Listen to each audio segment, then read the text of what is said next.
משיחנו ינהיג קהילתנו כולם יוצאים לקראתו לעזיז רבי דאגון ביתו אשרי כל משפחת ביתו כל אחד הוא איתו מקובל את תפילתו לפני אלוקים אשרי משפחת Shalom Vracha, que le bon Dieu vous protège, vous donne la santé et la joie.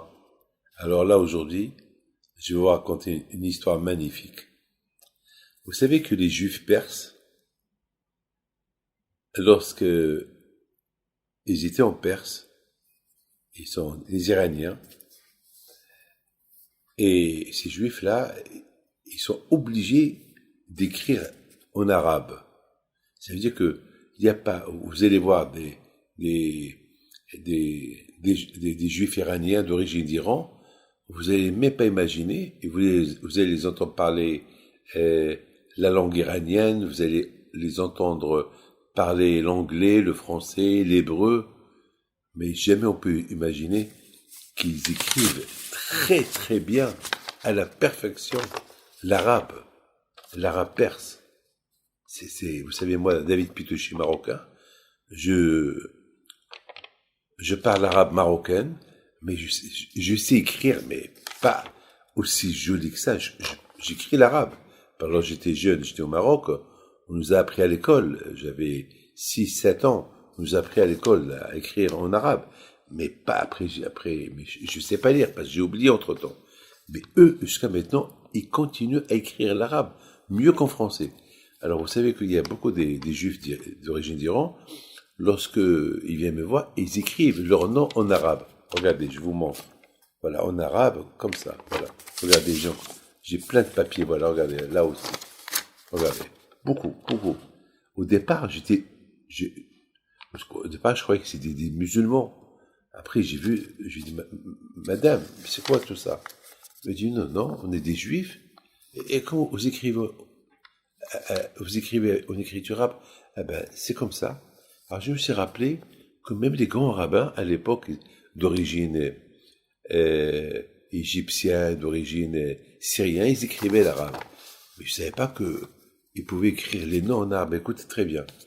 Alors, je lui dis, madame, vous savez que je ne comprends pas cette écriture.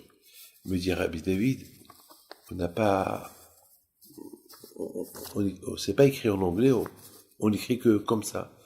Je lui dis, mais c'est important pour moi de comprendre qu'est-ce que je lis.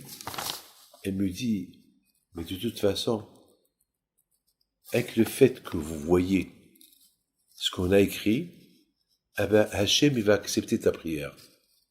J'ai commencé à le regarder, je voudrais pas d'honneur. Depuis 30 ans, j'entends ce que je suis en train de vous dire. Ben, ça fait 30 ans que je vis à New York, je vais à Los Angeles. Il y a beaucoup des Juifs d'origine d'Iran. Ils m'écrivent comme ça, des papiers avec leur nom, comme ça, en écriture arabe. Et toujours, c'est la réponse. La réponse à eux, mais de toutes les façons, on croit beaucoup en Dieu, on sait que, avec le fait de voir, alors, ça va agir. C'est extraordinaire. Quelle émouna, quelle foi. C'est de la folie, quelle foi. C'est-à-dire que moi, David Pide, voilà, je vois l'écriture, mais je ne comprends pas, je ne sais pas lire. Et qu'est-ce qu'elle dit? Même que tu ne sais pas lire, eh ben, le fait que tu vois, ça va agir, le bon Dieu va accepter la prière. Ce qu'on appelle la prière invisible. La lecture invisible. La lecture méconnaissable. Et elle dit que le bon Dieu va l'accepter. Vous savez à quoi j'ai pensé? Mes amis, j'ai pensé à ce que nos sages y disent, que la lumière de Hanouka, il faut s'asseoir devant la lumière et il faut la voir. Si jamais vous avez encore un peu l'huile de Hanouka, les restants de l'huile de Hanouka, il faut la garder.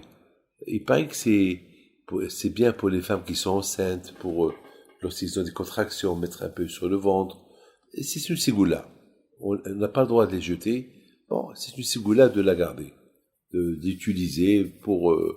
Mais on n'a pas le droit de l'allumer pour lire ou pour utiliser sa lumière. Non. Mais maintenant, mes amis, écoutez très bien. On dit que Hanerot halalu kodeshem ve'en lanu rishut lishtamesh bהם ella leotam bilvad. Ces lumières de Hanouka, ils sont saintes, on n'a pas le droit de les utiliser, il faut simplement les voir. Les voir pour faire quoi? D'accord, je suis comme un fou là, je suis assis et je suis en train de voir des lumières allumées. Celui qui passe, il va dire, celui-là, il n'a rien à faire.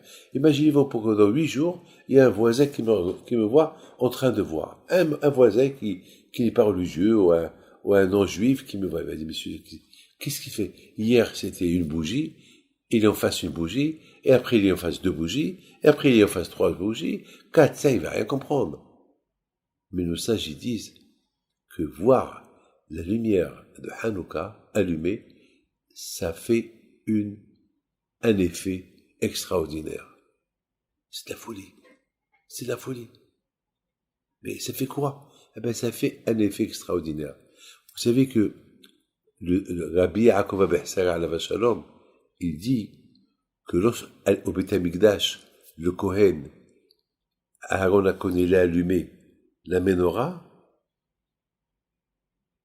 c'est écrit dans la Torah, et Aaron, il a allumé la menorah comme que le bon Dieu lui a dit. Et Rabbi Yaakov Abehsara pose une question. J'ai pas compris. C'est quoi? Et Aaron, il a allumé la menorah comme que le bon Dieu lui a dit. Pourquoi Aaron, il va faire le contraire de ce que le bon Dieu lui a dit? Pourquoi la Torah dit que Aaron, il a allumé la menorah comme que le bon Dieu a dit? Je ne comprends pas. C'est comme par exemple, lorsque on nous dit, ah oui, tu sais, le passager, il a attaché la ceinture comme que le pilote, il a dit. Mais c'est normal. C'est pas la peine de dire ça. Si le pilote a dit, il faut attacher la ceinture, il faut attacher la ceinture. Il répond à Rabbi Yaakov Abehsara que lorsque Aaron, il a allumé la menorah, Moshe Rabbeinu lui a dit, tu sais, lorsque tu allumes, tu vas apporter la bénédiction du ciel. Mais est-ce qu'Aaron, il voit cette bénédiction? Il voit rien. Il voit qu'il est en train d'allumer. Mais il voit pas la bénédiction qui descend du ciel. Il lui a dit, et tu vas voir la bénédiction qui descend. Il a rien vu. Et la Torah dit que Aaron, il avait une grande émouna, que lorsqu'il allume la menorah dans le Beth Amikdash, il apporte la bénédiction du ciel. Même qu'il n'a pas vu. C'est ça l'effet, mes amis, de la menorah. Même qu'on ne voit rien, on voit que la lumière, mais l'effet de la lumière, elle est extraordinaire. Que l'effet de la menorah après Hanouka, que l'effet de la lumière de Hanouka après Hanouka agira sur vous et sur toute votre famille. Amen. Kerason.